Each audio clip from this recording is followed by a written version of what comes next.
বদলির তথ্য দেওয়ার সফটওয়্যার অধ্যক্ষদের জন্য উন্মুক্ত করা নিয়ে যা জানালো মাউসি।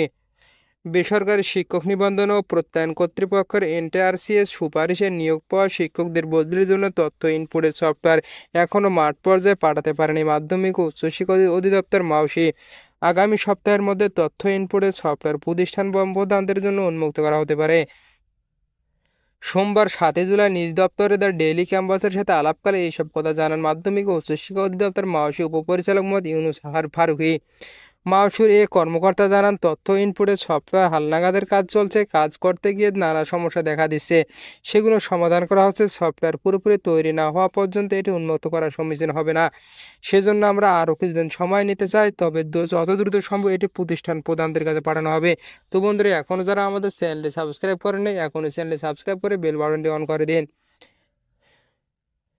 কবে নাগাদ তথ্য ইনপুটের সফটওয়্যার প্রতিষ্ঠান প্রধানদের জন্য উন্মুক্ত করা হতে পারে, এমন প্রশ্নের জবাবে মোহাম্মদ ইউনুস ফারুকী বলেন, এটি নির্দিষ্ট করে বলা সম্ভব নয়, তবে আগামী সপ্তাহের মধ্যে প্রতিষ্ঠান প্রধানদের জন্য সফটওয়্যার উন্মুক্ত করা সম্ভব হবে বলে আশা করা প্রকাশ করছি।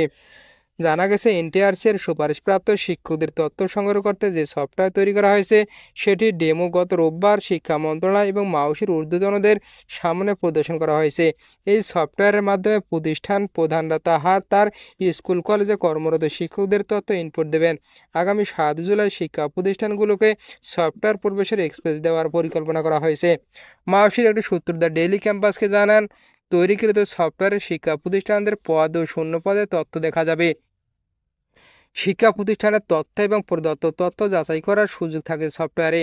প্রতিষ্ঠান প্রধান যে তথ্য দেবেন সেটি যাচাই করে ফরওয়ার্ড করবেন উপজেলা শিক্ষা অফিস। পরবর্তীতে জেলা শিক্ষা কর্মকর্তা পুনরায় তথ্য যাচাই করে সেটি মাউসিতে পাঠাবেন। আঞ্চলিক কার্যালয়ের মাধ্যমে তো কোনো তথ্য যাচাই করা সম্ভব হবে না। নাম প্রকাশিত হওয়া নাম অপ্রকাশিত রাখার শর্তে মাউসিরা কর্মকর্তারা ডেইলি ক্যাম্পাসকে জানান, তৈরিকৃত সফটওয়্যারে শিক্ষকদের যাবতীয় তথ্য সংগ্রহ করা হবে। এর মধ্যে কোনো বিজ্ঞপ্তিতে সুপারিশ পেয়েছেন, কমিটি নাকি এনটিআরসি-এর মাধ্যমে নিয়োগ পেয়েছেন, কোনো বিষয়ে শিক্ষকতা করছেন, পদের নাম সহ আরও বেশ কিছু বিষয়ে তথ্য দিতে হবে। এই তথ্যের ভিত্তিতে মূলত শিক্ষকদের বদলি কার্যক্রম পরিচালনা করা হবে। প্রসঙ্গত, বেসরকারি শিক্ষা প্রতিষ্ঠানে শিক্ষক নিয়োগ হয় বেসরকারি শিক্ষক নিবন্ধন ও প্রত্যয়ন কর্তৃপক্ষ বা এনটিআরসি-এর মাধ্যমে।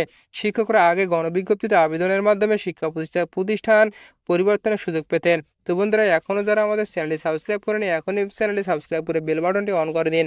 তবে আমলাদের বিপরীতের কারণে সম্প্রতি সেই সুযোগ বন্ধ হয়ে গেছে। পরবর্তীতে শিক্ষকদের দীর্ঘদিনের আন্দোলনের কারণে বদলে চালুর উদ্যোগ নেয় অন্তর্বর্তী সরকার।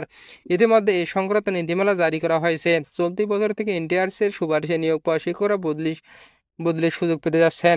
তো বন্ধুরা, এখনও যারা আমাদের চ্যানেলটি সাবস্ক্রাইব করেনি, এখনই চ্যানেলটি সাবস্ক্রাইব করে বেল বাটনটি অন করে দিন।